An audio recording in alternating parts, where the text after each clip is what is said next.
"We have standards at this school, Brianna," the PTA president Heather said with a disdainful smile, holding the store-bought cookie package with 2 fingers. "This simply doesn't cut it, just like certain other things." She cast a pointed glance at Brianna's body. In front of dozens of parents and children, Heather walked to the trash bin and tossed the package inside. Brianna's 5 young daughters stared at the floor, their faces burning with embarrassment. "If you can't be bothered to contribute, and on top of that set a bad example, and maybe you shouldn't come," Heather added. No one noticed the quiet man near the back of the gym whose smile had just vanished. "But before we see what he does next, tell me where you're watching from and what time it is. Now, subscribe to the channel and let's get into the full story." "Mom, do we have any more cereal? I can't find it anywhere," Emma called from the kitchen, her voice rising above the morning chaos. Brianna Miller opened her tired eyes and glanced at the clock. 4:30 in the morning. She had only slept for 3 hours after finishing her customer service shift at midnight. "Check the bottom cabinet, honey." "Behind the pasta," she called back, swinging her legs over the side of the bed. No time for 5 more minutes. No time for anything, really. As Brianna entered the kitchen, she found Emma, her 12-year-old daughter, already dressed for school and pouring cereal for her younger sisters. "You should have woken me up," Brianna said, quickly tying her brown hair into a ponytail. Emma shrugged. "You look tired." "I got this." Brianna's heart squeezed. Emma had grown up too fast after Mark left 3 years ago, taking everything but responsibility with him. "Thank you, but school and being a kid is your job. Being the parent is mine." Brianna kissed her daughter's forehead and turned to the younger girls. "Good morning, troops." Sophie, 10, was helping the 8-year-old twins, Lily and Lucy, tie their shoes. Little Zoe, just 6, sat at the table, carefully spooning cereal into her mouth. "Mommy, are you going to be home after school today?" Zoe asked hopefully. Brianna knelt beside her youngest. "Not today, sweetie. Remember? Mondays and Wednesdays are when Mrs. Wilson watches you after school until Emma gets home." Zoe's bottom lip trembled slightly, but she nodded bravely. "But tomorrow I will be, and we can read that new library book together." Brianna checked her watch. "I need to get ready for work now. Emma, can you make sure everyone brushes their teeth and gets their backpacks?" "Already on it," Emma answered.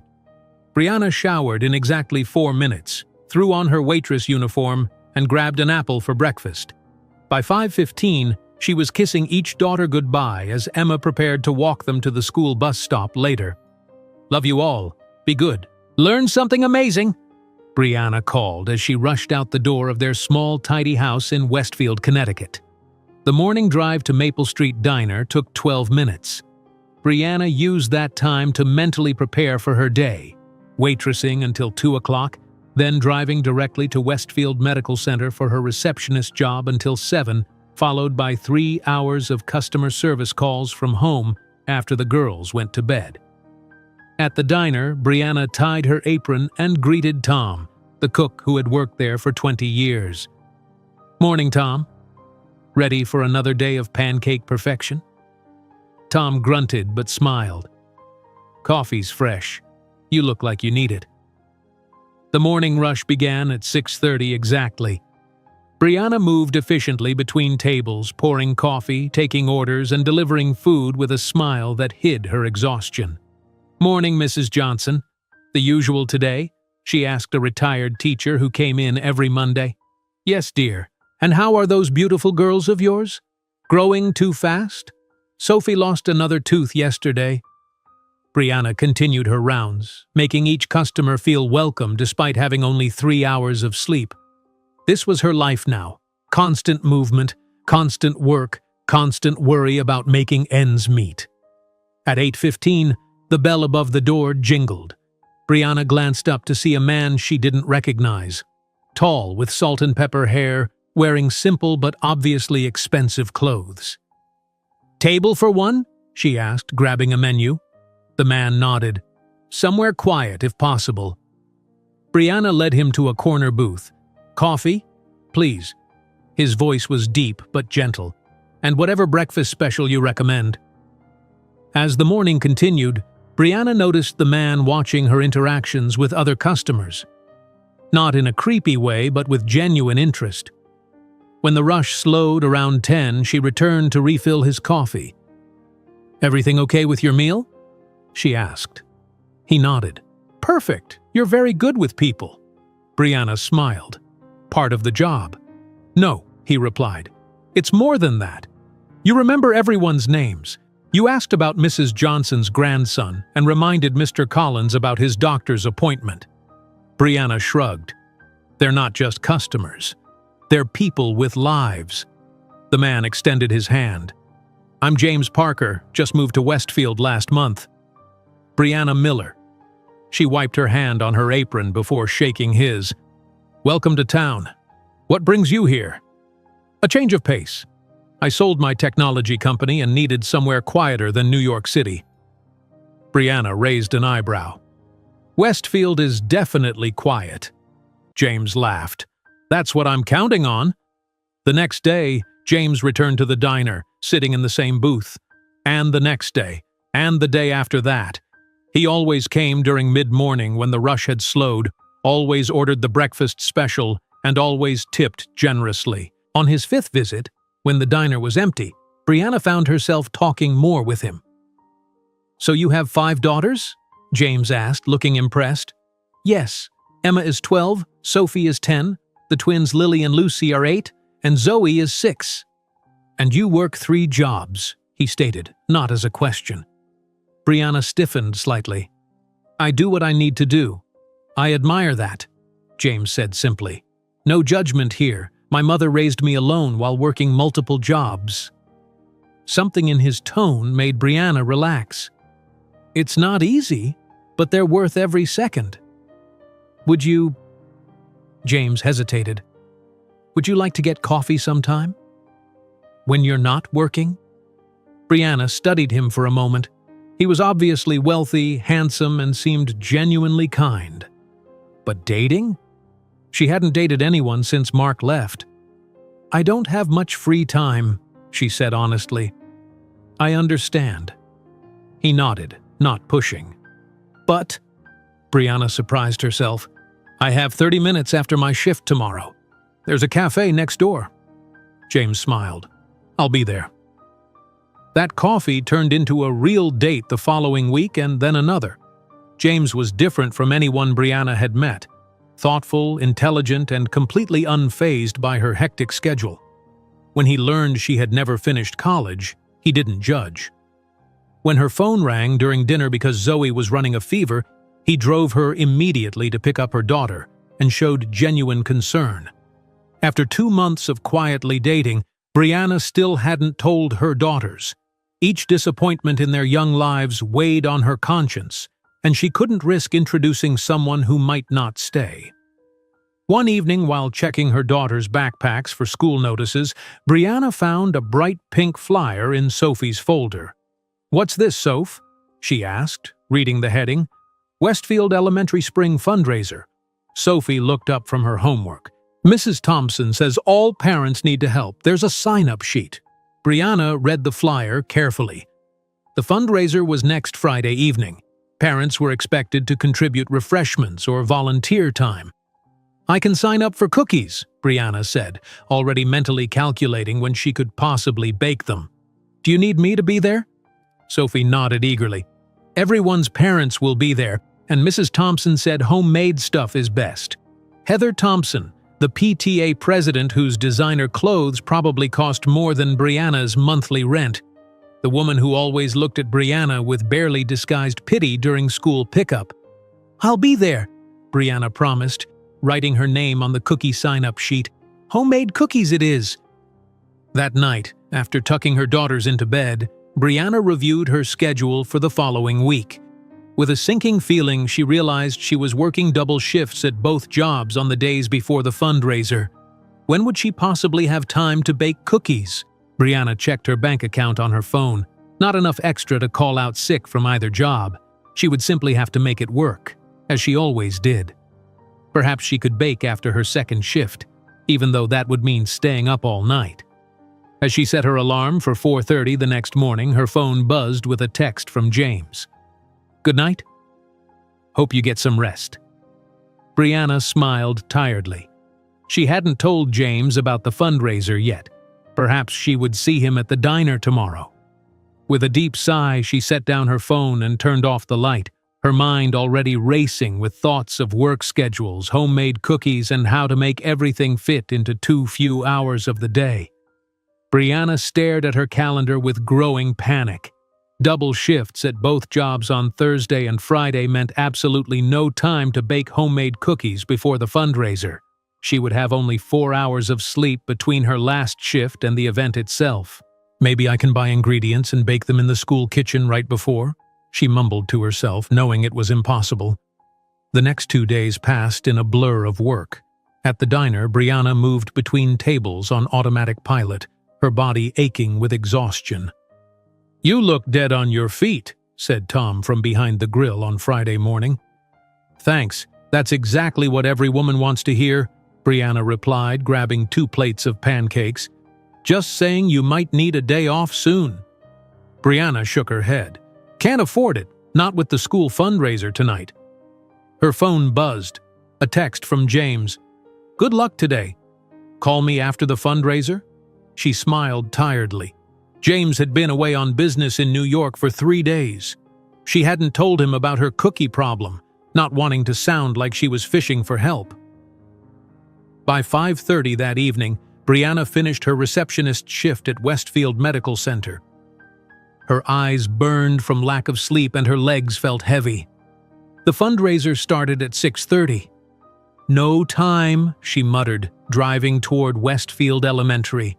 She spotted a Walmart and made a split-second decision, pulling into the parking lot.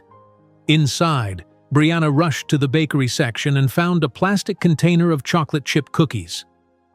"These look homemade enough," she told herself, checking the price tag. $7.99. More than she wanted to spend, but she had no choice. At 6:25, Brianna pulled into the school parking lot. Her daughters waited by the entrance, their faces lighting up when they saw her. "Mom, you made it!" Emma called, waving. Brianna grabbed the Walmart cookies and her purse. "Sorry I'm late. Work was busy." Sophie pointed to the container. "Are those the cookies?" "Yes, they're, not exactly homemade, but they'll taste good." The twins, Lily and Lucy, exchanged worried glances. "Mrs. Thompson said everything had to be homemade," Lucy whispered. "She sent 3 emails about it." Brianna forced a smile. "Well, these will have to do. I didn't have time to bake." Inside the gymnasium, Brianna gasped. The space had been transformed with expensive decorations. Twinkling lights hung from the ceiling. Flower arrangements sat on every table. A string quartet played classical music in one corner. "Wow," Zoe said, eyes wide. "It's like a princess party." Parents in formal clothes chatted in groups. Brianna felt immediately out of place in her wrinkled receptionist outfit. She hadn't had time to change. "Let's find the refreshment table," she said, gripping her store-bought cookies tightly. The refreshment table was covered in a white silk cloth. Crystal platters displayed elaborate homemade desserts. Brianna saw chocolate-dipped strawberries, tiny cupcakes with perfect frosting swirls, and cookies cut into shapes of spring flowers. She hesitantly placed her plastic Walmart container among the fancy displays, trying to make it look presentable. "Girls, why don't you go find your classmates?" Brianna suggested. "I'll talk to some of the other parents." The girls nodded and wandered off, except for Zoe, who clung to Brianna's leg. "I want to stay with you," Zoe said softly. Before Brianna could respond, a sharp voice cut through the background music. "Well, what do we have here?" Heather Thompson approached the refreshment table, clipboard in hand. At 40, Heather looked like she belonged on a fitness magazine cover. Her blonde hair was perfectly styled in an expensive bob. Her black dress probably cost more than Brianna's monthly car payment. "Good evening, Heather," Brianna said politely. Heather barely nodded in acknowledgement. She moved along the table, checking off items on her clipboard. "Lovely contribution, Victoria. Beautiful work, Margaret," she said to other parents before stopping at Brianna's container. Heather's smile disappeared. She picked up the Walmart container, removing the lid. "What is this?" she asked loudly enough for nearby parents to hear. Brianna felt her face grow hot. "Chocolate chip cookies." "I can see that." Heather's voice dripped with disdain. "Store-bought cookies from Walmart, if I'm not mistaken." Parents turned to watch. Brianna's daughters had returned and stood frozen several feet away, their faces flushed with embarrassment. "I didn't have time to," Brianna began. "We specifically requested homemade items," Heather interrupted. "It was in the flyer, the email, and the text message reminder." Without warning, Heather walked to a nearby trash can and dumped the cookies inside. Gasps echoed through the gymnasium. Complete silence followed. "Perhaps if you managed your time better, like you should manage your weight, you could contribute properly," Heather announced to the silent room. Brianna stood motionless, shock and humiliation washing over her. She felt Zoe's small hand tighten around her leg. From the corner of her eye, she saw Emma fighting back tears while Sophie stared at the floor. The twins had moved behind their older sisters, hiding their faces. No one spoke. No one defended her. Parents watched uncomfortably, but no one stepped forward. "Mom?" Zoe's tiny voice broke the silence. "Why did she throw away our cookies?" Brianna couldn't find words. Her throat felt tight with unshed tears. She had worked 16 hours straight, had only 4 hours of sleep, and had still managed to bring something for the fundraiser. And this was her reward. "It's okay, Zoe," she finally managed. "Sometimes people just—" "I think you owe Brianna an apology," a deep male voice said from behind them. Brianna turned in surprise. James Parker stood there in dark jeans and a casual button-up shirt. His expression was calm, but his eyes held a steel she had never seen before. Whispers spread through the gymnasium. "Isn't that James Parker? The tech billionaire? What's he doing here?" James walked across the gymnasium floor toward Brianna and Zoe. The crowd parted like water. Even the string quartet stopped playing. Heather's smug expression faltered as she recognized him. Everyone in Westfield knew about James Parker, the tech CEO who had recently moved to town after selling his software company for billions. James reached Brianna and gently took her hand. The simple gesture spoke volumes in the silent gym. "I'm sorry I'm late," he said loud enough for everyone to hear. "Traffic from New York was terrible." Heather's eyes widened in shock. "Mr. Parker, we had no idea you were coming tonight, or that you knew Brianna." James smiled politely, but his eyes remained serious. "We've been seeing each other for 2 months now. I'm surprised she hasn't mentioned me." More whispers rippled through the crowd. Brianna felt her daughter's eyes on her, filled with questions and surprise. James turned to address the room. "Brianna works 3 jobs and still volunteers at the Westfield homeless shelter every other Sunday. Today she finished a 12-hour shift before coming here." A kindergarten teacher named Margaret Wilson stepped forward.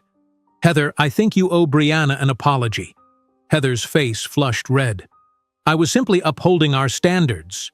I brought store-bought brownies," admitted David Chen, father of a 3rd grader. "Does that make me a bad parent too?" Others began to speak up, confessing their own shortcuts.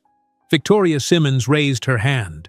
"My husband picked up my contribution from the bakery this morning. I didn't have time to bake either." Heather looked around frantically, trying to maintain control. "The rules clearly stated, rules should serve people, not the other way around," James said quietly. Principal Robert Anderson, who had been watching nervously from the sidelines, cleared his throat. "Perhaps we should focus on the purpose of tonight's fundraiser, supporting our students." Heather gripped her clipboard tightly, her knuckles turning white. "Of course. The students are my priority. They always have been." She walked away stiffly, her high heels clicking against the gymnasium floor. The string quartet began playing again, and conversations slowly resumed. Brianna turned to James, her voice low. "What are you doing here? I thought you were in New York until tomorrow." "I finished early and wanted to surprise you." James squeezed her hand. "I'm glad I did." Emma approached, the other girls trailing behind her. "Mom, is this your friend James you've been talking about?" Brianna nodded, suddenly nervous. "Yes. James, these are my daughters. Emma, Sophie, Lily, Lucy, and you've already met Zoe." James knelt to their level. "It's very nice to officially meet all of you. Your mom talks about you constantly." Zoe stepped forward bravely. "That lady was mean to Mommy." James nodded seriously. "Yes, she was. But your mom is very strong and now she has all of you to help her feel better." Across the room, Heather watched the interaction, her face a mask of controlled fury. She pulled out her phone and began typing rapidly. The dynamic in the gymnasium had shifted completely. Parents who had previously avoided Brianna now approached to introduce themselves. The night that had started with humiliation was transforming into something entirely different. Parents continued to approach Brianna throughout the evening.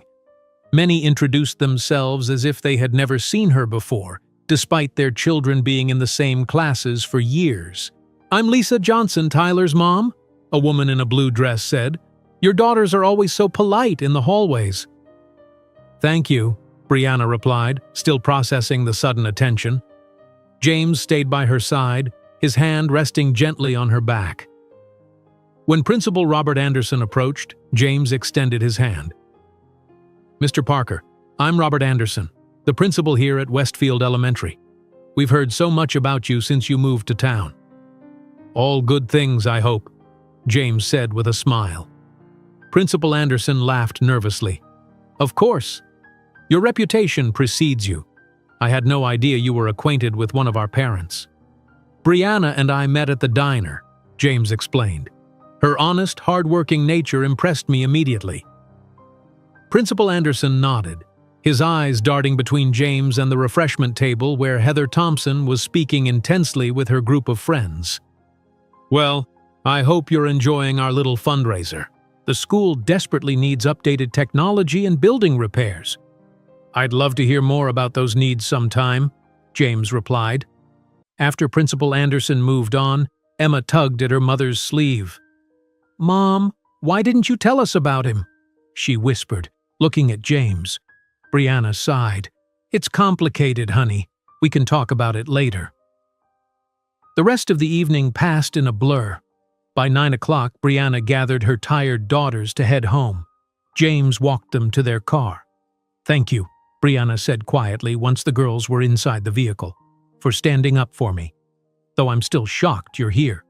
"I wanted to surprise you," James said. "I didn't expect to walk into that situation." "Welcome to my world." Brianna gave a tired smile.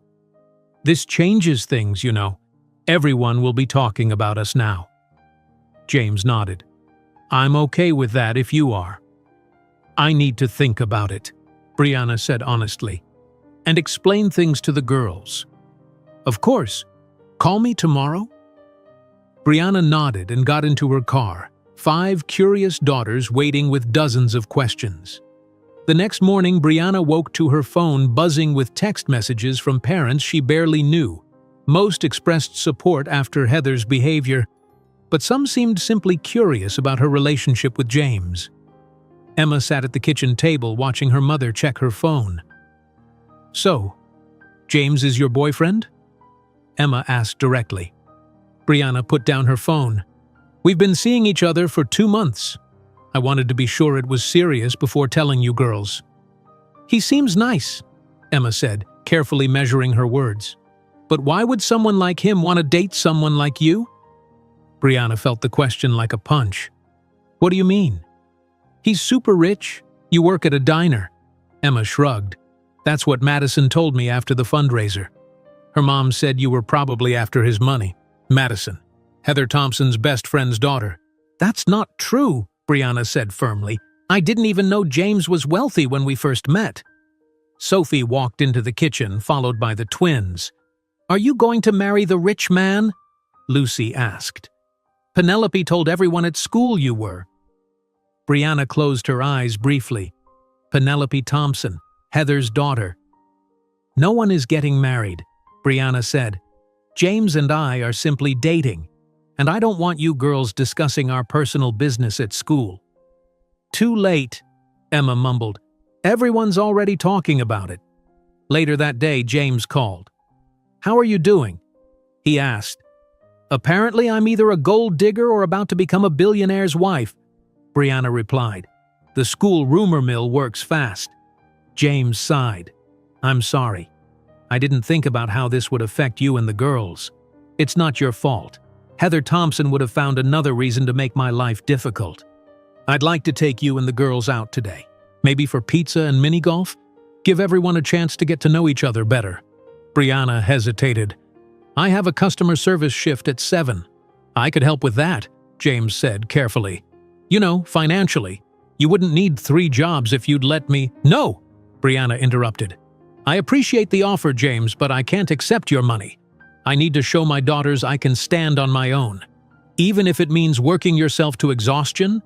Even then," Brianna's voice was firm, "I can't risk them seeing me dependent on a man again." "Not after what their father did." James was quiet for a moment. "I understand, but the offer stands if you change your mind, and pizza is still on the table for lunch." That afternoon, James took Brianna and the girls to Pizza Palace.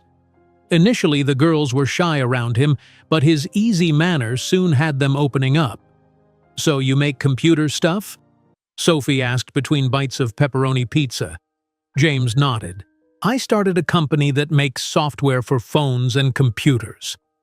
"And you sold it for $1 billion?" Lucy asked bluntly. "Lucy!" Brianna scolded. James laughed. "It's okay." "Yes, the company sold for a lot of money. But before that, I was just a kid who liked computers and worked really hard." "Like Mom works really hard?" Zoe asked, her face covered in pizza sauce. "Exactly like your mom," James said, smiling at Brianna. "She's the hardest working person I know." After pizza, they played mini-golf. James helped Zoe hold her club properly, and by the end of the game, all 5 girls were laughing and comfortable around him. As they drove home, Brianna noticed Emma watching James carefully. "What are you thinking about?" Brianna asked her quietly. "He's different than Dad," Emma said. "He actually listens when we talk." The following Monday, Brianna dropped the girls at school as usual. As they walked toward the entrance, Brianna noticed several mothers watching and whispering. Victoria Simmons approached her. "Brianna, I just want to say Heather's behavior at the fundraiser was unacceptable." "Thank you," Brianna replied, surprised by the support. "But," Victoria lowered her voice, "you should know she's been saying things about you and James Parker." "What things?" "That you're only dating him for his money, that you planned the whole scene at the fundraiser for attention." Victoria looked uncomfortable. "I don't believe it, but others might." Brianna sighed. "I expected something like this." Inside the school, Emma found a note in her desk. "Your mom is a gold digger." She crumpled it before her sisters could see. At lunchtime, Sophie tried to sit at her usual table, but the seats were suddenly saved for other students. The twins experienced similar treatment on the playground. When Brianna picked up Zoe from her classroom, Mrs. Wilson, the kindergarten teacher who had stood up for her at the fundraiser, pulled her aside. "Brianna, I thought you should know Zoe was upset at recess today. Some children wouldn't play with her." "Why not?" Mrs. Wilson looked uncomfortable. "It seems Penelope Thompson told everyone not to play with her. I've spoken to Penelope, but I wanted you to be aware." That evening, Brianna called James after putting the girls to bed. "Heather is making sure we all pay for embarrassing her," Brianna explained. "The girls are getting bullied at school." James's voice tightened. "That's completely unacceptable. Have you spoken to Principal Anderson?" "Not yet. I don't want to make things worse." Brianna hesitated. "Maybe we should cool things off for a while. until the gossip dies down. "Is that what you want?" James asked quietly. "No," Brianna admitted, "but I need to protect my daughters." "I understand, but there might be another way to handle this." "What do you mean?" "I've been thinking about the school's needs Principal Anderson mentioned," James said. "Maybe I could help make some improvements." "You mean donate money?" Brianna asked. "Yes, but with certain conditions." Before Brianna could ask what conditions, her phone beeped with an incoming email. It was a notice about an emergency PTA meeting scheduled for tomorrow evening. "I just got an email about a PTA meeting tomorrow," Brianna told James. "What's it about?" "It doesn't say specifically. Just urgent school business. Will Heather be running it?" "Probably. She's the PTA president." "I think I'll attend," James said, as a concerned community member. "James, what are you planning?" "Nothing drastic. I just believe in addressing problems directly." After they hung up, Brianna stared at the PTA meeting notice. The thought of facing Heather again made her stomach twist, but she couldn't let her daughters continue to face bullying because of her. As she prepared for bed, Brianna heard Emma crying softly in her room. "Emma? What's wrong?" Brianna sat on the edge of her bed. Emma wiped her eyes. "Madison told everyone you only want James for his money, and that we're all just pathetic with our second-hand clothes." Brianna hugged her daughter tightly. "Nothing about us is pathetic. We work hard, we take care of each other, and we don't need expensive clothes to be valuable people." "But everyone believes her mom," Emma said, "because Mrs. Thompson is rich and important." "Sometimes people with the most money have the least kindness," Brianna said, "and kindness matters more." Emma fell asleep eventually, but Brianna lay awake thinking about the PTA meeting. Something told her tomorrow would be a turning point, for better or worse. Morning came too quickly. Brianna struggled to open her eyes, her mind still full of worries about the PTA meeting that evening. "Mom!" Zoe spilled her milk. Sophie called from the kitchen. Brianna dragged herself out of bed. Another day, another set of challenges.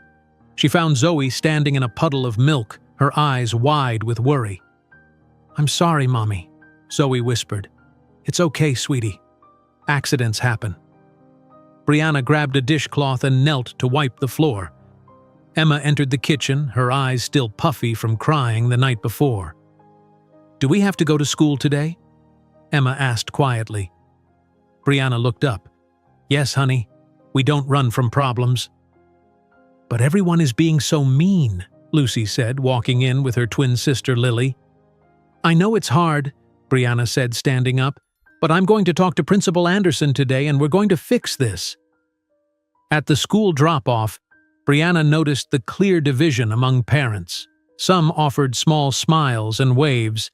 Others, particularly those in Heather's social circle, turned their backs when she approached.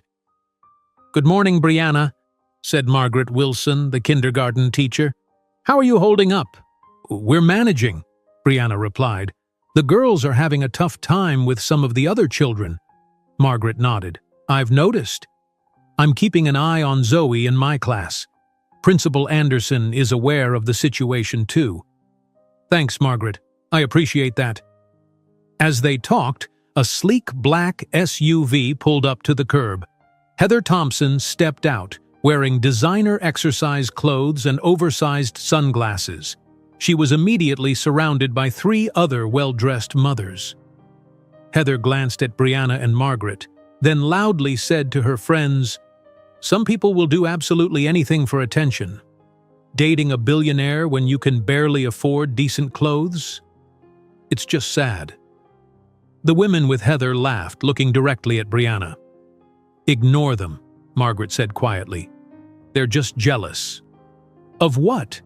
Brianna asked. "My 3 jobs or my exhaustion?" "Of your authenticity," Margaret replied. "And the fact that James Parker chose you over any of them." At the diner that morning, Brianna could feel customers watching her. 2 women at table 3 whispered when she brought their coffee.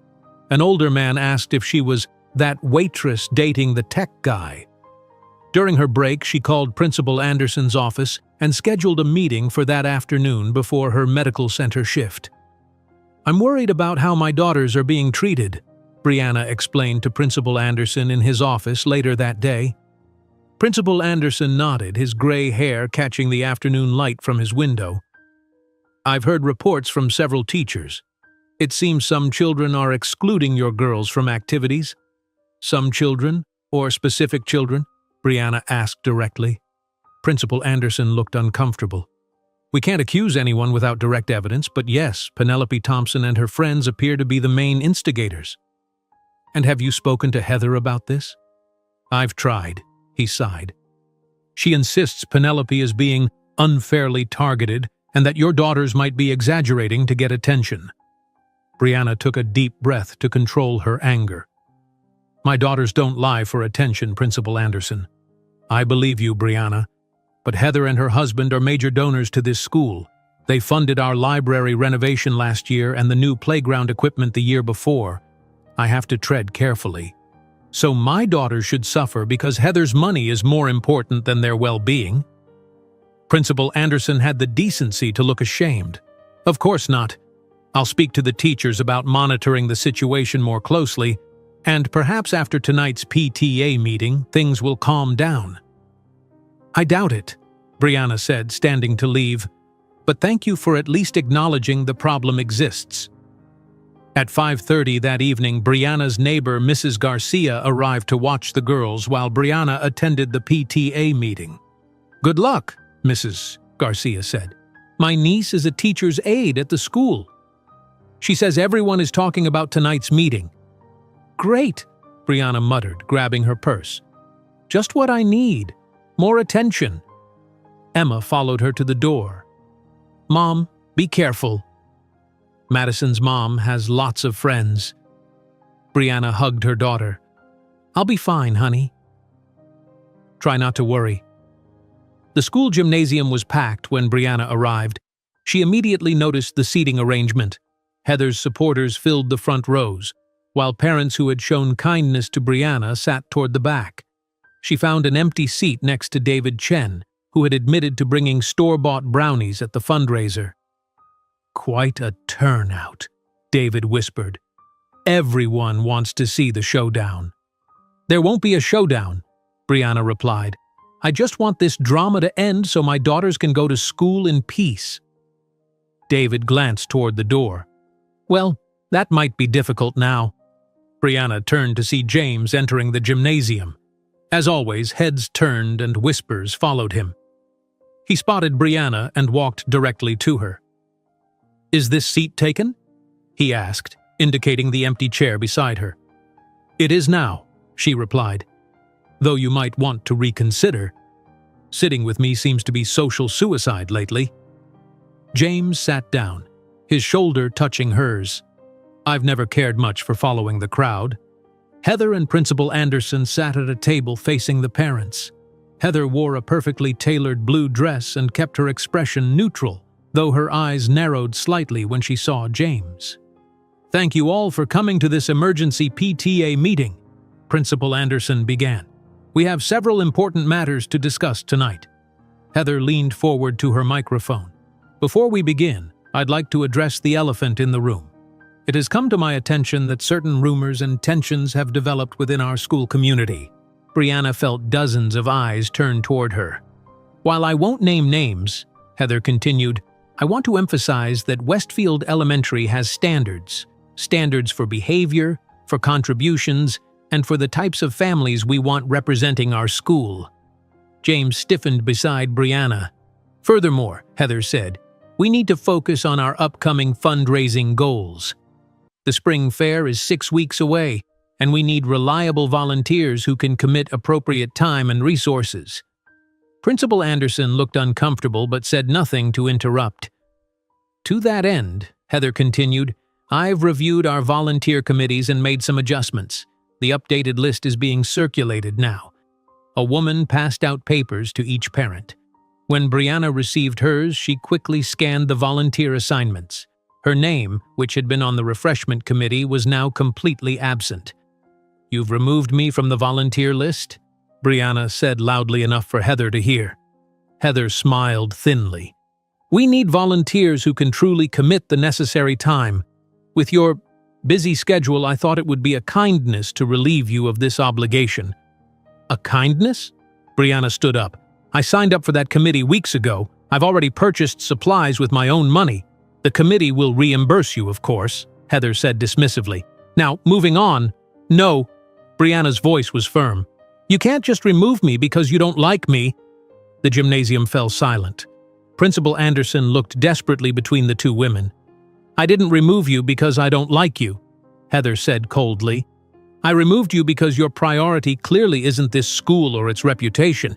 You've created division among parents and students with your personal choices." "My personal choices? You mean dating someone?" "Dating someone very wealthy and influential immediately after moving to our community," Heather clarified. "It raises questions about motivations." James stood now, too. "Are you suggesting Brianna is dating me for my money?" Heather didn't back down. "I'm suggesting that the timing seems convenient, and that the scene at the fundraiser felt rather theatrical." Several parents gasped.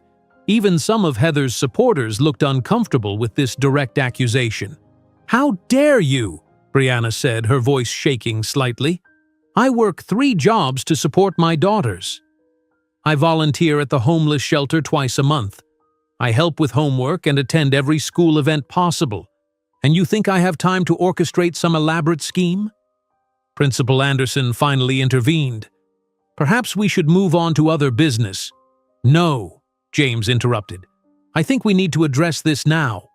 Mrs. Thompson has essentially accused Brianna of being a gold digger and by extension suggested I'm too stupid to recognize that." Heather's face flushed. "I never said—" "You didn't have to," James said. "Your implication was clear." He turned to address the entire room. "I met Brianna at the Maple Street Diner. I ate there 6 times before I even asked her name. I asked her out 12 times before she finally said yes. She has no idea how much money I actually have because she's never asked." Brianna touched his arm. "James, you don't have to."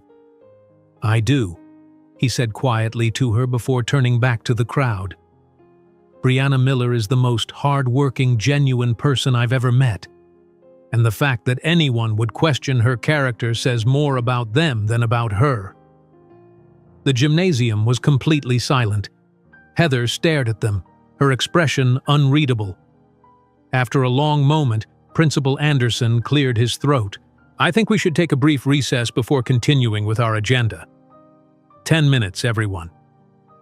As parents began talking in hushed voices, Brianna's phone buzzed with a text message from James. "I think it's time we change the rules of this game." "What does that mean?" she whispered to him. "It means I'm tired of watching you and your daughters suffer because of one woman's insecurity," James replied. "When the meeting resumes, I have something to say." Parents filed back into the gymnasium after the brief recess. Brianna noticed several people who had previously sat with Heather's group had moved to different seats. "What exactly are you planning to do?" Brianna whispered to James as Principal Anderson returned to the microphone. "Something I should have done the moment I saw how this school operates," James replied quietly. Principal Anderson tapped the microphone. "If everyone could take their seats, we'll continue our meeting." Once the room quieted, he clicked a button on his laptop and an image appeared on the screen behind him. "Before we discuss committee assignments, I'd like to remind everyone of our school's ongoing needs." The image showed a classroom with outdated computers.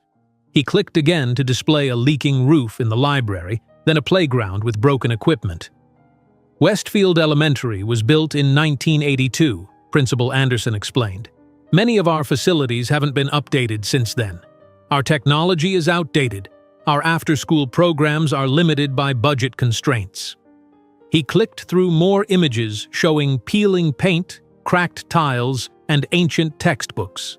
"Our annual budget from the district covers basic operations, but real improvements require additional funding, which brings us to our fundraising goals for this year." He nodded to Heather. who stood and took the microphone with a confident smile. "Thank you, Principal Anderson. As you all know, our spring fair is 6 weeks away. This year, we've planned our most ambitious fundraiser yet." She clicked to a new slide showing an elaborate event plan. "We'll have a silent auction featuring luxury items starting at $500 minimum bid. Our highlight will be a charity dinner at the Westfield Country Club at $250 per plate. Local celebrities have agreed to attend, and the mayor has confirmed his participation." Brianna glanced around the room. Many parents were shifting uncomfortably in their seats. Few families in Westfield could afford $500 auction items or $250 dinner tickets. "With these events," Heather continued, "we hope to raise at least $75,000 for the school's most pressing needs." When she finished, Principal Anderson asked, "Are there any questions about the fundraising plan?" Several hands went up, but before anyone could speak, James raised his hand. Principal Anderson called on him immediately. "Mr. Parker, did you have a question?" "Not a question," James said, standing. "I'd like to make an announcement, if I may." All eyes turned to him as he walked to the front of the room. "Thank you, Principal Anderson. Good evening, everyone. For those who don't know me, I'm James Parker. I moved to Westfield 3 months ago after selling my software company." He paused, looking around the room. "After seeing Principal Anderson's presentation about the school's needs, I'd like to make a donation to Westfield Elementary." Excited whispers spread through the crowd. "I'm donating $500,000 to the school." Gasps and spontaneous applause erupted. Principal Anderson's mouth fell open in shock. Heather's eyes widened and she quickly composed her expression into a smile. James raised his hand for quiet. "With conditions." The room fell silent again. "First, the money must be allocated specifically. $200,000 for updated technology in every classroom. $100,000 for building repairs, including the roof and plumbing systems. $100,000 for after-school programs that are accessible to all students regardless of their family's income. And $100,000 for a scholarship fund for single parents continuing their education." Principal Anderson nodded enthusiastically. "Those are all excellent priorities, Mr. Parker. We're incredibly grateful." "I'm not finished," James said politely. "There's one more condition." Heather's smile faded slightly. "My donation requires leadership changes and the implementation of an anti-bullying program led by someone who exemplifies those values." The room erupted in murmurs. Heather stood abruptly. "What exactly do you mean by leadership changes?" she asked sharply. "I mean that the current leadership has created a culture where children are encouraged to exclude others based on their parents' financial status," James said calmly. "Where volunteers are removed from committees because they don't fit a certain image. Where store-bought cookies are thrown in the trash to humiliate a hard-working mother." Heather's face flushed red. "You can't dictate who runs the PTA." "I'm not," James replied. "But my donation requires an environment where all families feel welcome and valued." Principal Anderson stepped forward, clearly nervous about losing the massive donation, but also worried about offending Heather.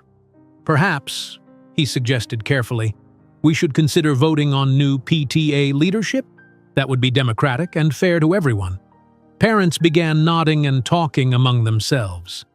Heather looked around, suddenly aware that her usual supporters seemed less confident. "A vote right now would be completely inappropriate," Heather protested. "These positions are typically decided at the beginning of the school year after proper nominations and consideration." "I'd like to make a nomination," a voice called from the middle of the room. All heads turned to see Victoria Simmons standing. Victoria was Heather's closest friend and, typically, her strongest supporter. Her sudden intervention shocked everyone, especially Heather. "Victoria?" Heather said, clearly confused. "What are you doing?" Victoria straightened her shoulders. "I'd like to nominate Brianna Miller for PTA president." Gasps and whispers filled the room. Brianna felt as if the air had been knocked from her lungs. "Me?" she said, too surprised to form a complete thought. Victoria nodded. I've been watching how Brianna manages her time between 5 children and multiple jobs. That's exactly the efficiency and practical thinking we need. Victoria, you can't be serious, Heather said, her voice rising. Brianna has no experience with… Actually, Victoria interrupted, I am serious. I've seen things recently that made me reconsider many things. She turned to face the crowd. Last week, I was picking up my son late from school. I saw Brianna helping a struggling student with math homework while waiting for her own daughters. That student was Penelope Thompson. Heather's mouth opened in shock. Victoria continued, Penelope was crying because she couldn't understand the math problems. Brianna spent 20 minutes explaining it to her, patiently and kindly, even though she was clearly exhausted from work. She never mentioned this to anyone, not even to Heather. Principal Anderson cleared his throat. If there's a formal nomination for a new PTA president, we should put it to a vote. Do we have a second for Mrs. Simmons's nomination? I second it, David Chen called immediately. All right then, Principal Anderson said. All those in favor of electing Brianna Miller as the new PTA president, please raise your hands. Brianna watched in disbelief as hands went up across the gymnasium. Not just a few, dozens. Even parents who had previously aligned with Heather were voting for her. Those opposed? Principal Anderson asked. Heather and a small group of her closest friends raised their hands, but they were clearly outnumbered. The motion passes, Principal Anderson announced. Brianna Miller is our new PTA president, effective immediately. Applause broke out across the gymnasium. Parents began standing, the applause growing louder. James stepped back, allowing the focus to remain on Brianna. This is ridiculous, Heather said, grabbing her designer purse. You'll regret this decision when you need connections for the spring fair. My husband's medical practice partners won't donate a penny now. She stormed toward the exit, her heels clicking loudly on the gymnasium floor. As she reached the door, her phone rang. She answered it, then stopped suddenly. Her voice carried clearly in the momentary silence. What do you mean, cancel your membership? All of you? This is completely unacceptable. After Heather left, Victoria approached Brianna. I should explain, she said. After seeing you help Penelope, I started noticing other things. How Heather spoke about families who couldn't afford certain activities. How children were being excluded. Yesterday, my son told me he couldn't play with the twins because they were too poor. Words he heard from Penelope. That's when I decided enough was enough. But you and Heather have been friends for years, Brianna said, still stunned by everything. Victoria nodded. Sometimes friendship means holding each other accountable. The Pure Power Fitness Studios losing members? That was organized too. Many of us agreed to cancel our memberships simultaneously. Principal Anderson approached with James. Mrs. Miller, congratulations on your new position, and Mr. Parker, we're incredibly grateful for your generous donation. Perhaps we could meet tomorrow to discuss the specific allocations? James nodded. Of course. As the gymnasium emptied, Brianna remained in her seat, overwhelmed by the sudden change in her circumstances. Are you okay? James asked, sitting beside her. I don't know, Brianna replied honestly. Yesterday I was just trying to survive each day. Now I'm supposedly in charge of the PTA at my daughter's school, and everyone is looking at me like I have answers. You do have answers, James said. You've been solving impossible problems every day since your husband left. This is just a different kind of problem. Brianna nodded slowly. I need to call Mrs. Garcia and tell her I'll be late. She's watching the girls. As she reached for her phone, she realized her hands were shaking. In one evening, everything had changed. She wondered how her daughters would react to the news, especially Emma, who had faced the worst of the bullying. James, she said quietly, what just happened? He smiled gently. I think you just became the most powerful parent at Westfield Elementary, and I can't wait to see what you do with that power. Brianna sat at her kitchen table late that night, surrounded by PTA documents Principal Anderson had given her. budget spreadsheets, event calendars, committee lists, and fundraising records covered every inch of the table's surface. Her head throbbed as she tried to make sense of it all. "Mom, you should go to bed," Emma said, appearing in the doorway in her pajamas. "It's after midnight." Brianna looked up, rubbing her tired eyes. "I know, honey. I'm just trying to understand all of this." Emma approached the table, glancing at the papers. "Is this all PTA stuff?" "Yes, I had no idea how much work goes into running everything." Brianna sighed. "I'm not sure I can do this, Emma." "Yes, you can," Emma said firmly. "You do impossible things every day." Brianna smiled at her daughter. "When did you get so wise?" "I learned from you." Emma hugged her mother. "Everyone voted for you because they know you'll be fair to everyone, not just the rich kids." The next morning, Brianna woke up with her face pressed against a budget document. She had fallen asleep at the table. The kitchen clock read 6:15. "Oh no!" she groaned, jumping up. She was going to be late for her dinner shift. She called Tom as she rushed to get ready. "I'm running late. Can you cover for me for 30 minutes? "Sure," Tom replied. "Heard about your big promotion to PTA queen." "News travels fast," Brianna muttered. "Small town," Tom said. "Don't worry about being late. Just get here when you can." At the diner, customers greeted Brianna differently. Regular patrons congratulated her. Others watched her curiously. "So you took down the mighty Heather Thompson," Mrs. Johnson said as Brianna poured her coffee. "Good for you, dear." That woman needed someone to stand up to her. "I didn't really do anything," Brianna explained. "It just happened." Between serving customers, Brianna made notes about her first PTA meeting scheduled for the following evening. She wanted to form a new committee structure with parents from different economic backgrounds.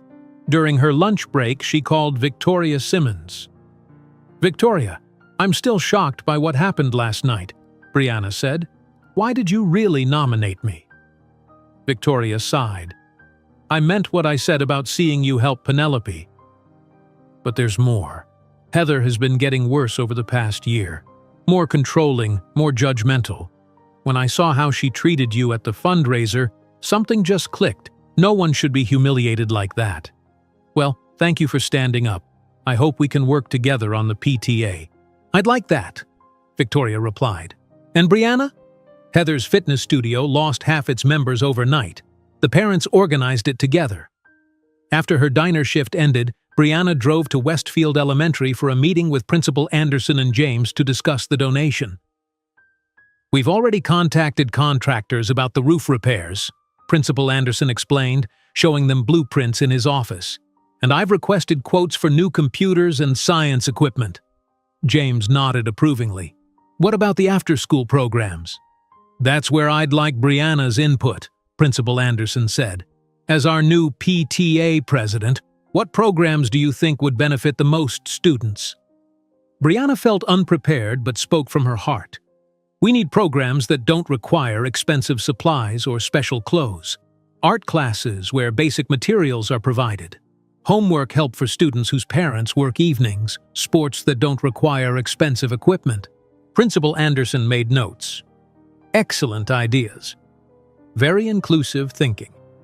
"Also," Brianna added, "I'd like to create a suggestion box for parents who might be uncomfortable speaking up in meetings. Not everyone feels welcome enough to share their thoughts publicly."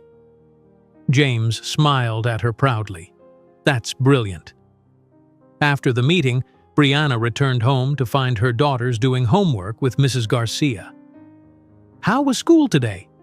she asked, watching their faces carefully.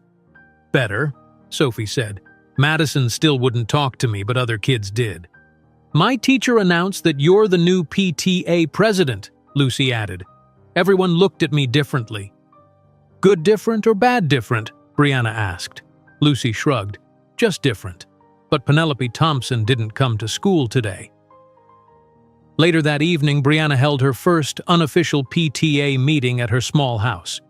She had invited a diverse group of parents: Victoria Simmons, David Chen, Margaret Wilson, the kindergarten teacher, Maria Gonzalez, a single mother of 3, and Sam Washington, a father whose son had special needs. "Thank you all for coming," Brianna said as they gathered in her living room. "I want to create a PTA that works for everyone, not just the wealthiest families." "It's about time," Sam said. "My son has never been included in school events because they're never designed for children with disabilities." "And the fundraisers," Maria added. $250 for a dinner ticket? That's my grocery budget for 2 weeks." Brianna nodded. "My first priority is modifying the spring fair. We need activities that don't require expensive participation fees." "What about a sliding scale?" Victoria suggested. "Families pay what they can afford, from $5 to $50. "That's perfect," Brianna said, making notes. "And we should have free activities alongside the fundraising ones." By the time everyone left, Brianna had a new committee structure and plans for an inclusive spring fair. She felt energized despite her exhaustion. The following day, Brianna installed a suggestion box in the school lobby with a sign reading, "All Voices Matter at Westfield Elementary." By afternoon, it was already filling with notes from parents. At the diner during her shift, James stopped by for coffee. "How's the new PTA president today?" he asked with a smile. "Overwhelmed but excited," Brianna admitted. "I have so many ideas, James. Ways to make the school better for everyone." "I've been thinking," James said carefully. "You're working 3 jobs plus managing the PTA now. That's not sustainable, Brianna." She stiffened slightly. "I can handle it." "I know you can. You can handle anything. But should you have to?" James leaned forward. "Let me help you financially.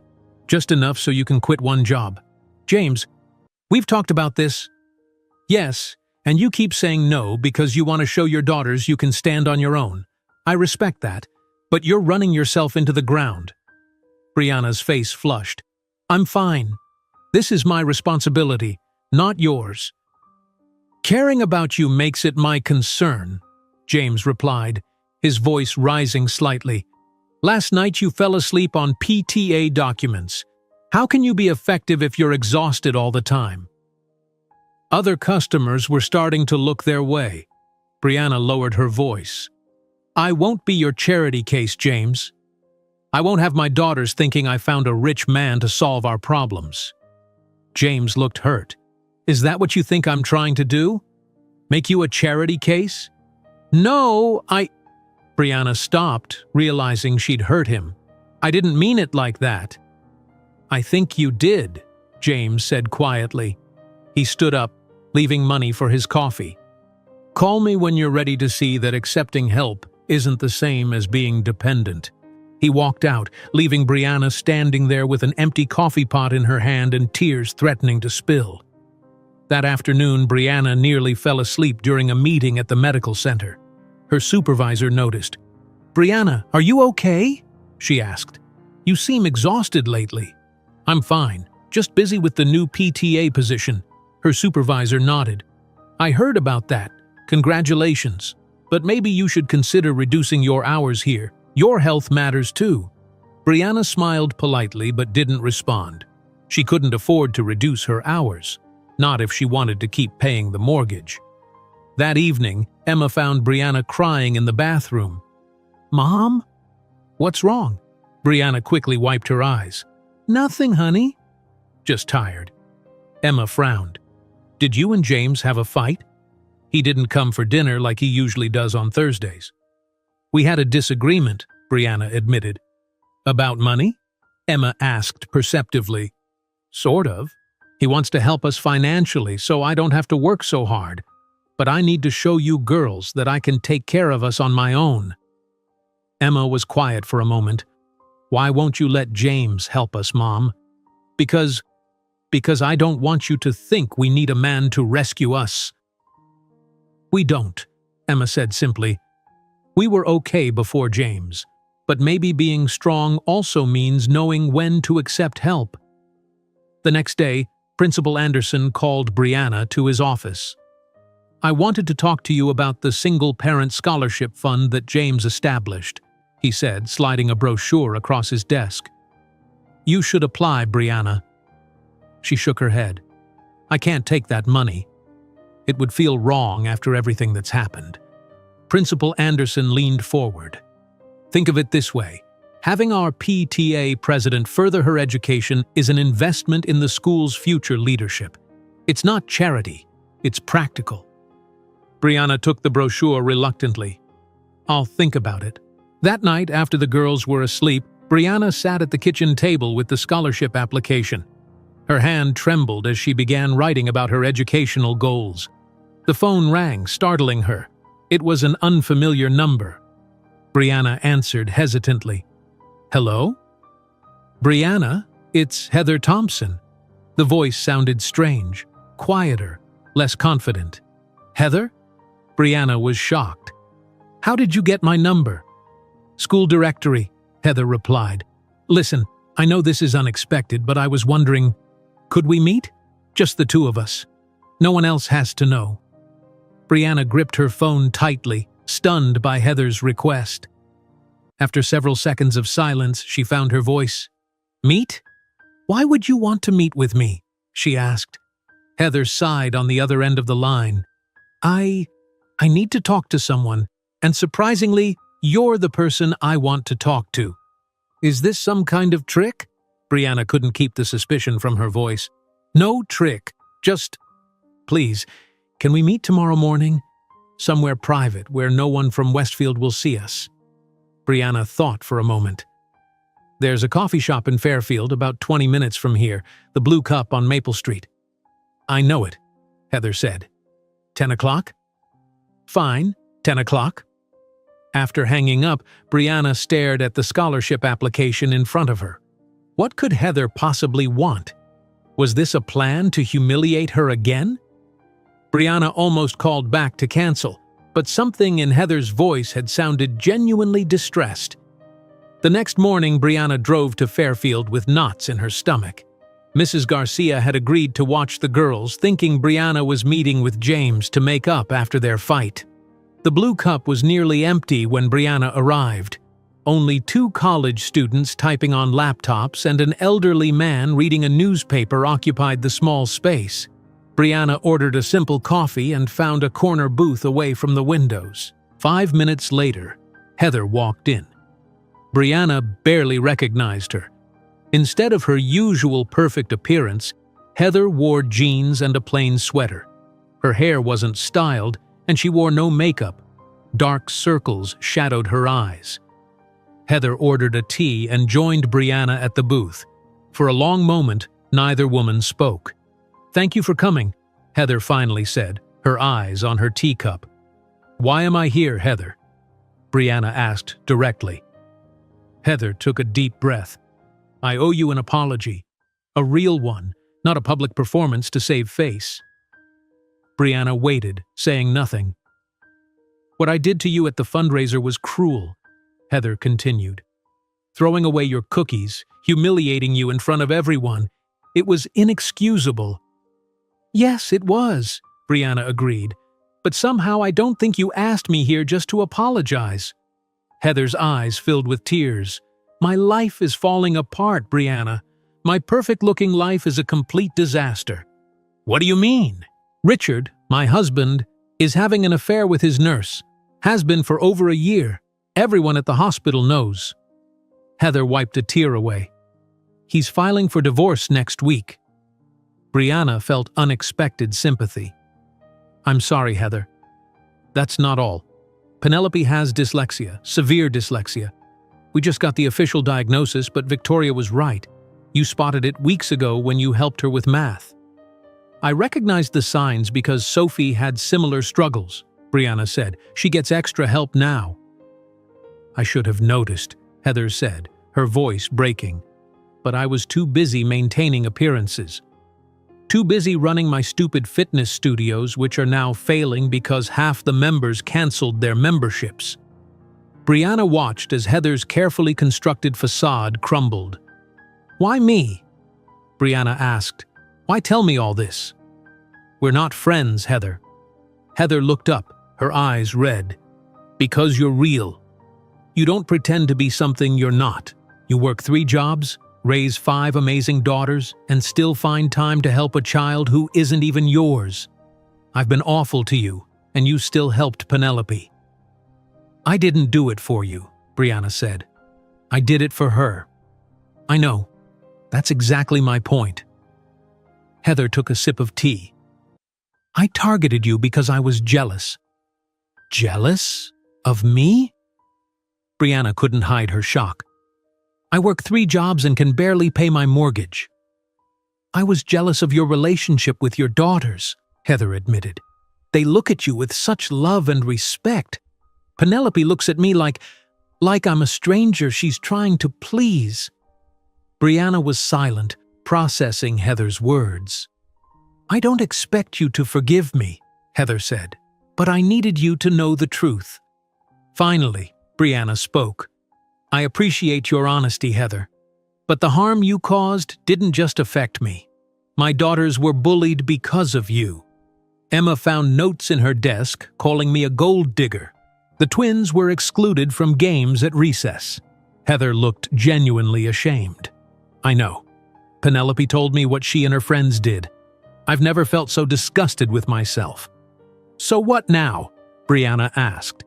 "I don't know," Heather admitted. I need to start over somehow." When Brianna left the coffee shop an hour later, she felt strangely lighter. She hadn't fully forgiven Heather, but she understood her better now. Later that day, James called. They hadn't spoken since their argument at the diner. "Can we talk?" he asked. "Yes," Brianna said. "I think we need to." They met at the park where her daughters were playing on the swings. Sitting on a bench watching the girls, Brianna turned to James. "I'm sorry for what I said," she began. "You're not trying to make me a charity case." "I know that." James nodded. "And I'm sorry for pushing. I just hate seeing you exhausted all the time." "I filled out the scholarship application," Brianna said. "Principal Anderson convinced me it would be an investment in the school's leadership." James smiled. "That's wonderful. What will you study?" "Business administration. I always wanted to finish my degree." Brianna watched Zoe slide down the slide, laughing. "And I reduced my hours at the medical center, just a little, enough to have time for PTA responsibilities and classes." "I'm proud of you," James said. "That took courage." "My daughters helped me see it differently. Emma said being strong also means knowing when to accept help." James reached for her hand. "Smart kid." At the school the next week, Brianna's inclusive approach to PTA leadership began showing results. More parents attended meetings. The suggestion box overflowed with ideas. "Participation is up 50%, Principal Anderson told Brianna in his office. "Parents who never volunteered before are signing up for committees." "That's wonderful," Brianna said. "And how are the renovation plans coming?" "Excellent. James has been working closely with the architects. Construction on the computer lab starts next week." That evening, Brianna met with her diverse committee to plan the spring fair. They created a sliding scale payment system and added free activities alongside fundraising ones. "Every child should be able to participate regardless of their family's finances," Brianna explained. "And every parent should be able to contribute in some way, whether with money, time, or skills." After the meeting, Brianna reviewed proposals for the after-school programs. Many good ideas had been submitted, but she noticed a gap in physical fitness offerings for all ability levels. An idea formed in her mind, a surprising, possibly controversial idea. The next morning, Brianna called Heather. "I have a proposal for you," Brianna said when Heather answered. "We're developing new after-school programs with James's donation. We need someone to lead a fitness program for children of all abilities." "You want me to run a fitness program?" Heather sounded shocked. "After everything?" "You have the professional expertise," Brianna said practically. "And I think working with children might be good for you too."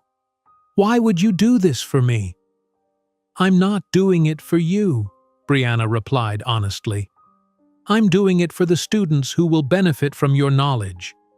Silence stretched between them. Finally, Heather spoke. I'd like that. Thank you, Brianna. That evening, James came over for dinner with the girls.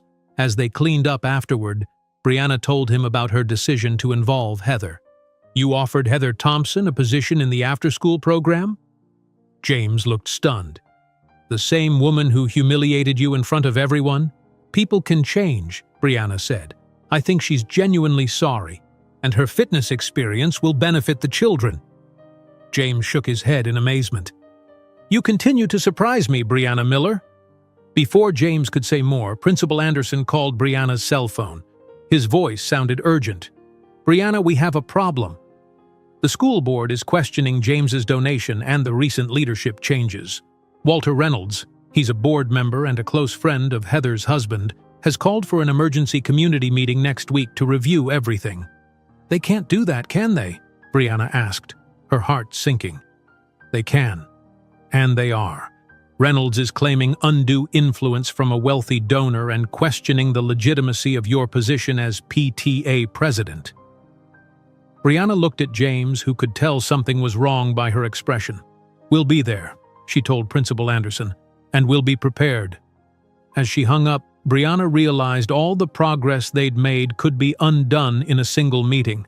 Everything they had worked for was suddenly at risk. What exactly did Principal Anderson say? James asked after Brianna hung up the phone. Brianna sank into a kitchen chair. A board member named Walter Reynolds is questioning your donation and my position as PTA president. He's called for an emergency community meeting next Monday. Walter Reynolds? James frowned. I've heard that name before. He's a close friend of Heather's husband, Brianna explained. This feels like revenge. Can they really undo everything? Sophie asked from the doorway. She had been listening to her mother's conversation.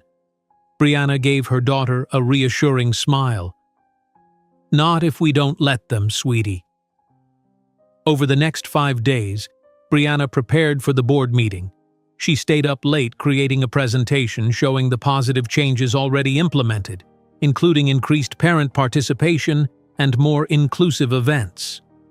You need to sleep, Emma told her mother on Sunday night, finding Brianna still working at 1 a.m. Just finishing these slides, Brianna yawned. The meeting is tomorrow evening. Is James helping? He's consulting with his lawyer about the legality of his donation being questioned, Brianna explained. But ultimately, I need to defend my leadership myself. Monday evening arrived too quickly. The meeting was scheduled for 7 o'clock at the district office. Mrs. Garcia came to watch the girls, who all hugged their mother before she left. Show them how awesome you are, Emma whispered. James picked Brianna up at 6:30. Ready? He asked. Not really, Brianna admitted, but let's do it anyway. When they arrived at the district office, a crowd had already gathered outside the meeting room. Parents were clearly divided into 2 groups, those supporting Brianna and those opposing her.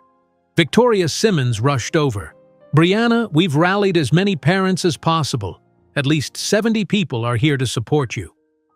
Thank you, Brianna said, clutching her folder of presentation materials. Inside the meeting room, the 7 school board members sat at a long table facing rows of chairs. Principal Anderson stood nervously near the front row, motioning for Brianna and James to join him. This is unprecedented, he whispered. Board meetings typically have 5 or 6 parents attending. Look at this crowd. Walter Reynolds, a tall man with silver hair and an expensive suit, sat in the center of the board table. His stern expression didn't change as the room filled to capacity. At exactly 7 o'clock, he called the meeting to order. Good evening.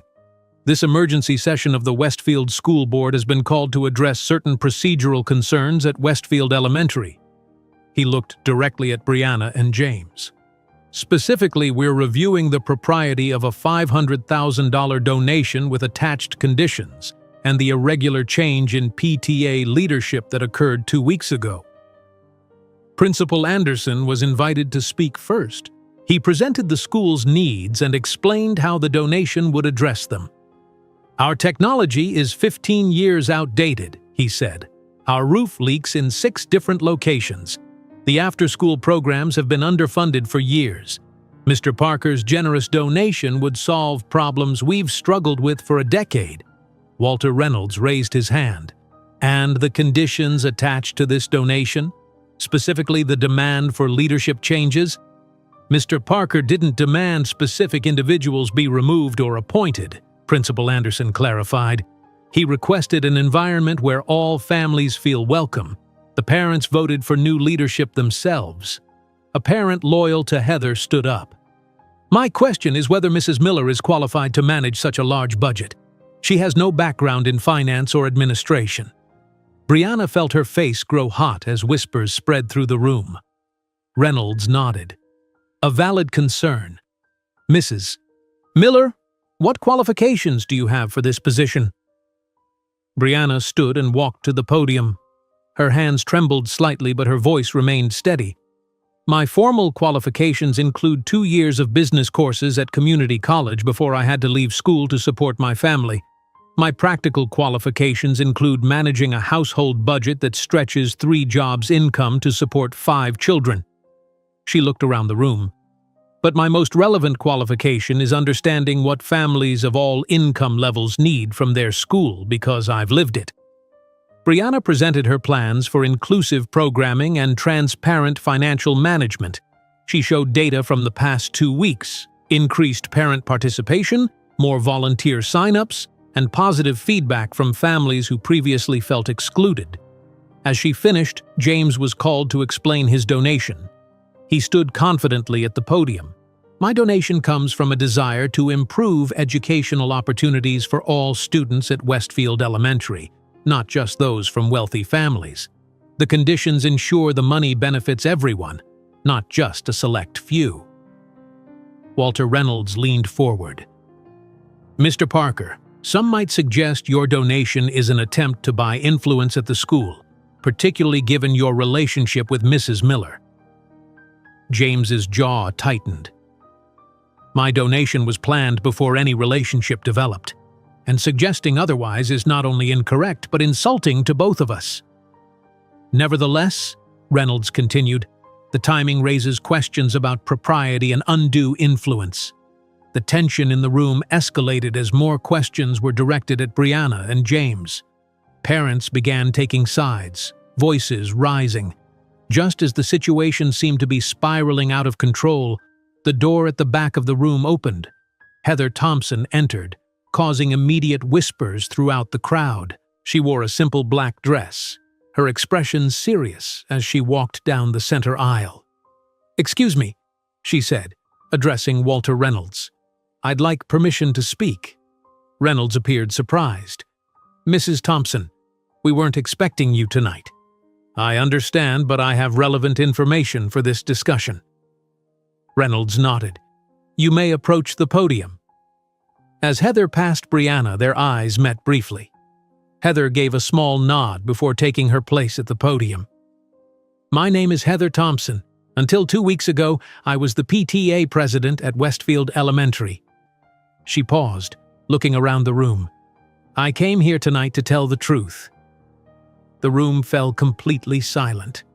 2 weeks ago, at a school fundraiser, I publicly humiliated Brianna Miller by throwing away cookies she brought and making cruel comments about her weight and her parenting. Heather's voice was steady but emotional. I did this because I was insecure and jealous of her genuine connection with her daughters. Shocked murmurs rippled through the audience.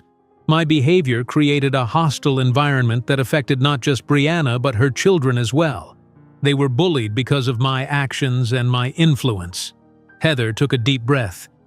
What happened at the PTA meeting afterward, the vote for new leadership, wasn't because of James Parker's money or influence. It was because parents saw a better option in Brianna. Heather turned to face Walter Reynolds directly. "I know you're friends with my husband, Walter.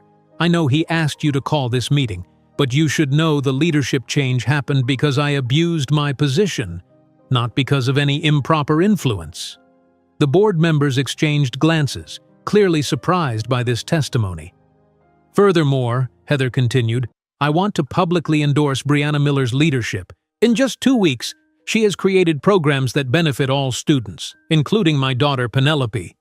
Heather's voice broke slightly. Penelope has dyslexia, which I failed to recognize because I was too busy maintaining appearances. Brianna was the one who noticed the signs and suggested testing, even after how terribly I treated her. Heather turned to face the audience.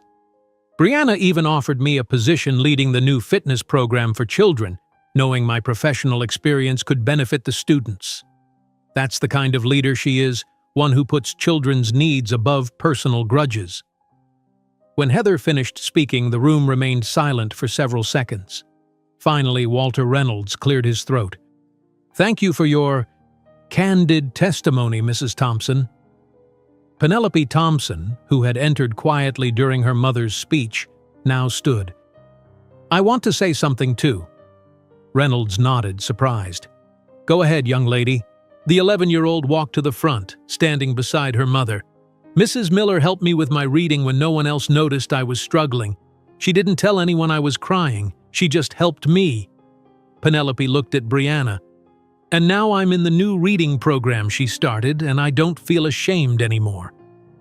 After Penelope's statement, the mood in the room had completely shifted. Board member Susan Diaz, who had been quiet throughout the meeting, finally spoke. "I think we've heard enough to make a decision. I move that we approve Mr. Parker's donation as presented and confirm Mrs. Miller's position as PTA president." "I second that motion," said another board member. Walter Reynolds looked displeased but outnumbered. "All in favor?" 6 hands went up immediately. After a moment, Reynolds reluctantly raised his hand as well. The motion passes unanimously. Applause erupted throughout the room. Parents surrounded Brianna, offering congratulations. James stood back, watching with a smile as she received the recognition she deserved. After the meeting, as the crowd dispersed, Brianna approached Heather and Penelope. "Thank you," she said simply. "That couldn't have been easy." "It was easier than continuing to live a lie," Heather replied. "Penelope and I are starting over, being honest with ourselves and others." Penelope looked up at Brianna. "Are you still going to let my mom teach the fitness class?" "Of course," Brianna smiled. "The program starts next week." As Heather and Penelope left, James joined Brianna. "You did it," he said, putting his arm around her shoulders. "We did it," Brianna corrected him. "You, me, and surprisingly, Heather." They walked to James's car in the now empty parking lot. The night air was cool and clear. "You know," James said as they drove away, "I never doubted the outcome of that meeting." "Really? I was terrified the whole time." James shook his head. "I knew once people heard you speak, really heard you, they would understand what I've known since the first day I met you at that diner." "And what's that?" Brianna asked. "That you have this remarkable ability to bring people together, to make them see the best in themselves and each other." He squeezed her hand. "You didn't need me to win that fight, Brianna. You built this community yourself." As they drove toward Brianna's house, she thought about his words. Perhaps he was right. Perhaps the real victory wasn't the board's decision, but the community that had formed around a shared vision of inclusion and kindness. The day after the board meeting, Brianna scheduled the first meeting of the new Inclusivity Committee. She had asked 6 parents with diverse backgrounds to join, including Heather Thompson. The school library was quiet after hours as committee members arrived. Brianna arranged chairs in a circle rather than at a table to create a more welcoming atmosphere. "Is this seat taken?" Heather asked, standing awkwardly at the edge of the circle. "It's all yours," Brianna replied, gesturing to the empty chair beside her. An uncomfortable silence filled the room as the other committee members watched this interaction. Everyone remembered the history between these two women. "Well," Brianna said, breaking the tension, "thank you all for volunteering. Our job is to create programs that make every student feel welcome and included at Westfield Elementary." Maria Gonzalez raised her hand. "I'm happy to be here, but I'm still surprised by certain committee members." Her eyes darted to Heather. Heather straightened her shoulders. "I understand your concern. My past behavior was inexcusable, but I'm here to help make things right." "Words are easy," Sam Washington said. "Actions matter more." You're absolutely right, Heather nodded. That's why I've already drafted some proposals for the fitness program that accommodate children of all physical abilities and economic backgrounds. Heather passed out folders containing detailed plans. The committee members reviewed them with surprised expressions. These are actually really good, Maria admitted. The sliding scale membership fee makes sense. And I like the equipment lending library, Sam added. Not every family can afford gym clothes and proper shoes. As the meeting continued, the initial tension slowly dissolved.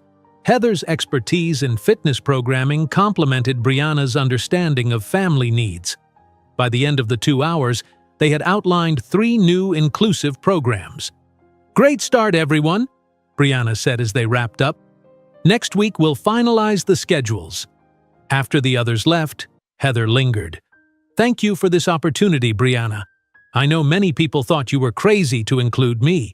I believe in second chances, Brianna replied simply. Just don't make me regret it. The following morning, construction crews arrived at Westfield Elementary. James walked the property with architects reviewing plans for the renovations.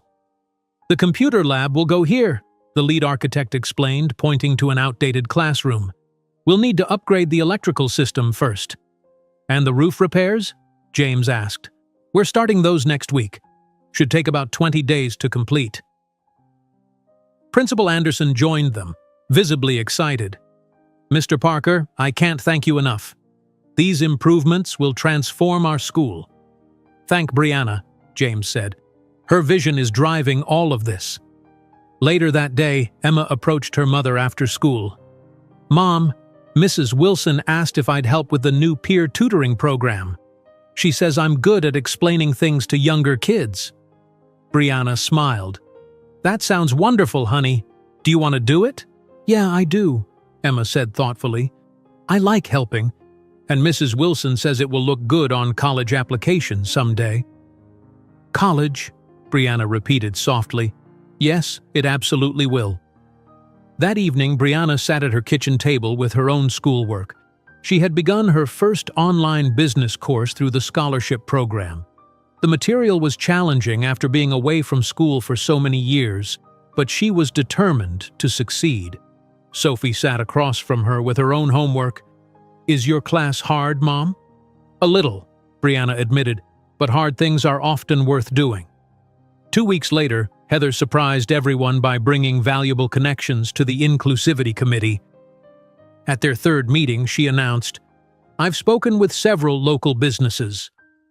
Westfield Sports has agreed to donate 30 pairs of athletic shoes each semester for students who can't afford them. That's incredible, Brianna said. How did you manage that? Richard, my ex-husband, is golf partners with the owner, Heather explained. One of the few useful things to come from that marriage. The committee laughed, and Brianna noticed how different Heather seemed now. Less rigid, more genuine. As April turned to May, physical changes at the school became visible. The roof no longer leaked. New computers arrived for the lab.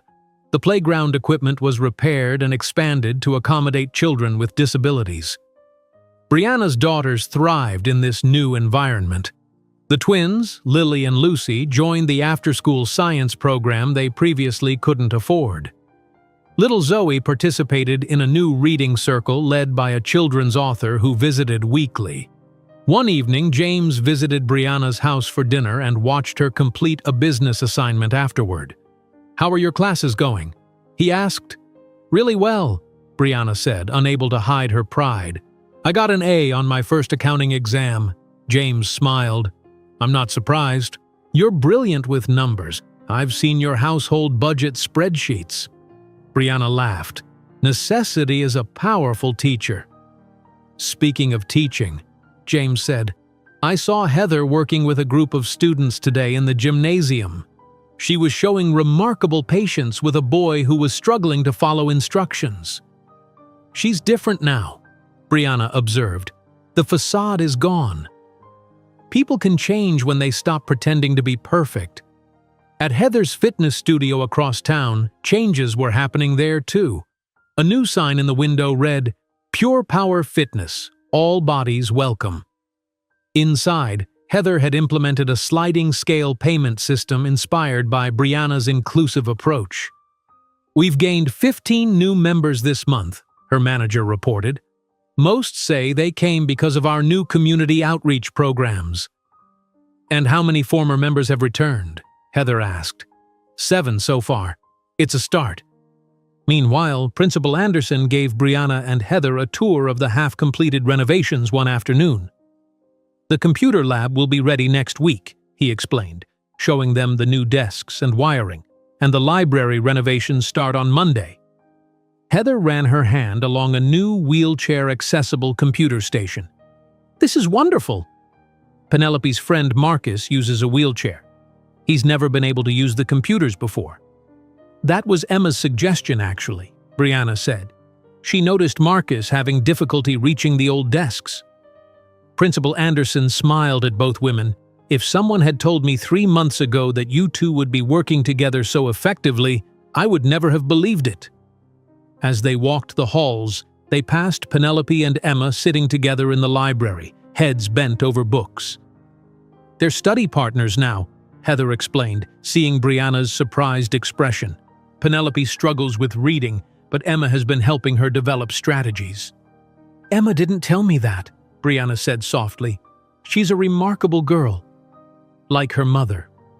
One Monday morning in early May, Brianna arrived at school for a PTA meeting to find the gymnasium decorated with balloons and a large banner reading, "Appreciation Day." Victoria Simmons greeted her at the door. "Surprise! We wanted to thank you and Heather for everything you've done." "Me and Heather?" Brianna repeated, confused. "Yes. Your partnership has changed this school for the better." Victoria gestured around the gymnasium where dozens of parents had gathered. "Everyone sees it." Heather arrived moments later, equally surprised by the celebration. Parents who had previously avoided either woman now approached with genuine appreciation. "My son has never enjoyed school until now," one father told Brianna. "The new science program has made all the difference." "My daughter feels welcome for the first time," a mother told Heather. "Your fitness class accepts her exactly as she is." In the midst of the celebration, Brianna received a phone call from a local business owner. "Mrs. Miller? This is George Hamilton from Hamilton's Hardware. I was impressed by your management of the PTA budget when you ordered supplies for the school fair. Would you be interested in interviewing for an office manager position at our store? It offers benefits and flexible hours." Yes, I would be very interested," Brianna replied, stunned by the unexpected opportunity. After the appreciation event, Principal Anderson had more good news. The first phase of renovations will be completed next week. We're planning a ribbon-cutting ceremony for the new computer lab. As PTA president, we'd like you to do the honors, Brianna. That evening, James took Brianna and her daughters out for pizza to celebrate. "A new job offer and a ribbon-cutting ceremony," James said. "You've come a long way in a few months." "We all have," Brianna replied, watching her daughters laugh together. They seemed lighter now, less burdened by the stress that had followed them since their father left. After the girls went to bed, Brianna and James sat on her front porch. "I've been thinking about the future," James said carefully. "What about it?" Brianna asked. "About our future. Together." Brianna felt her heart quicken. "James!" Before she could continue, her phone rang. It was Principal Anderson again. "Brianna, I wanted to let you know the ribbon-cutting ceremony will be next Friday at 10 in the morning. The mayor will attend, and the local newspaper wants to interview you." "Thank you for letting me know," Brianna replied. As she hung up, she looked at James, who was watching her with an expression she hadn't seen before. Something serious and hopeful at the same time. "You were saying?" she prompted. "It can wait until after the ceremony," James replied with a soft smile. "We have time." As Brianna went to bed that night, she wondered what James had been about to say. For the first time since Mark had abandoned her family, she found herself thinking about the future with hope rather than fear. The morning of the ribbon-cutting ceremony arrived with bright sunshine. Brianna woke early, her mind still lingering on the unfinished conversation with James about their future. "Mom, what should I wear today?" Sophie called from her bedroom. "Your blue dress would be perfect," Brianna answered, pushing her thoughts aside to focus on the day ahead. At 10 o'clock, Brianna stood beside Principal Anderson in front of the new computer lab. James waited nearby with her daughters. The mayor, school board members, and many parents filled the hallway. "This is a proud day for Westfield Elementary," Principal Anderson announced, handing Brianna a pair of large scissors. "Mrs. Miller, would you do the honors?" Brianna cut the ribbon to enthusiastic applause. As everyone toured the state-of-the-art facility, Brianna caught James watching her with that same expression from the night before. Thoughtful, warm, and full of unspoken words. 6 months passed quickly. The school transformed physically as renovations were completed. The library received new books and technology. The playground now included equipment for children with physical disabilities. Every classroom had updated computers and teaching tools. More importantly, the school community itself had changed. The social divisions that once separated families had gradually disappeared. Brianna's inclusive approach meant everyone could participate in school activities regardless of their financial situation. On a crisp October morning, Brianna walked through the colorful decorations for the fall festival. 6 months earlier, she had been humiliated at the spring fundraiser. Now, as PTA president, she had organized the most inclusive school event in Westfield's history. "The pumpkin painting station is ready," Victoria reported, "and the food vendors are all set up." "Perfect," Brianna replied, checking items off her clipboard. "Is the technology showcase prepared?" "James is handling that personally," Victoria said with a smile. "He's showing the students how to use the new educational software." Brianna looked around at the transformed campus. Parents from all economic backgrounds worked together setting up booths.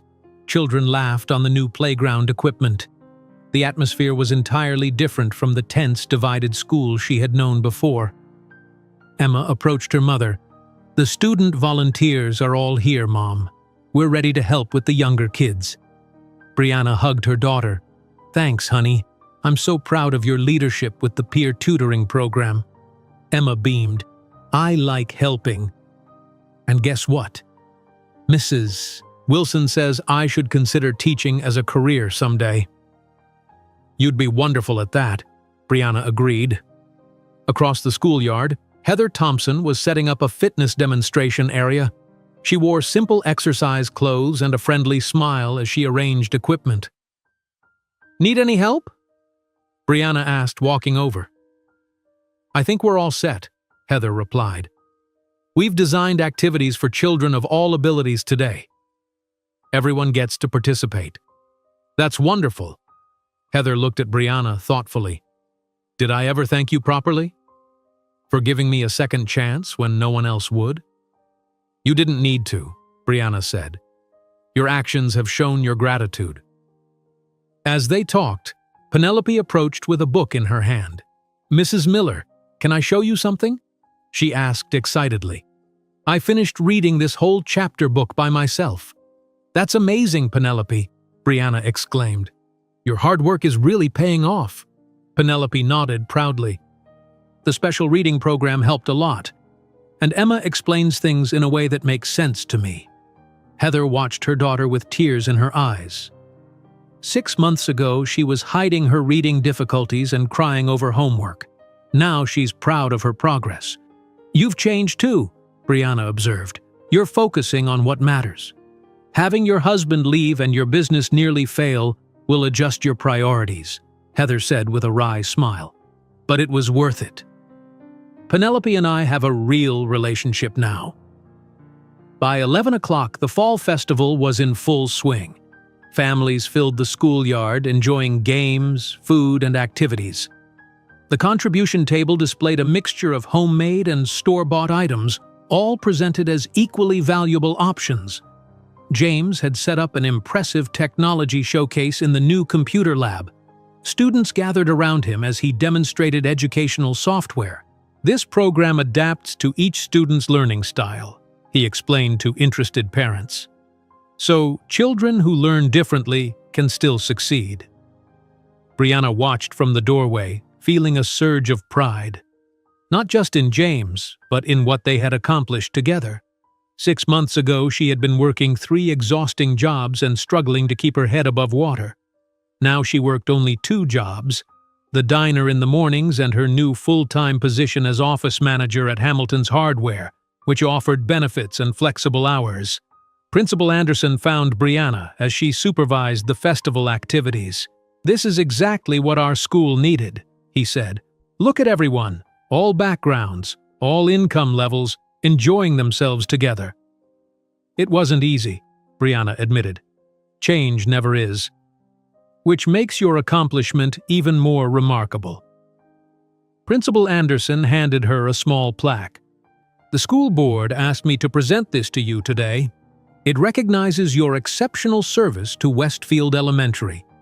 Brianna read the inscription, "For creating a truly inclusive community where every family belongs."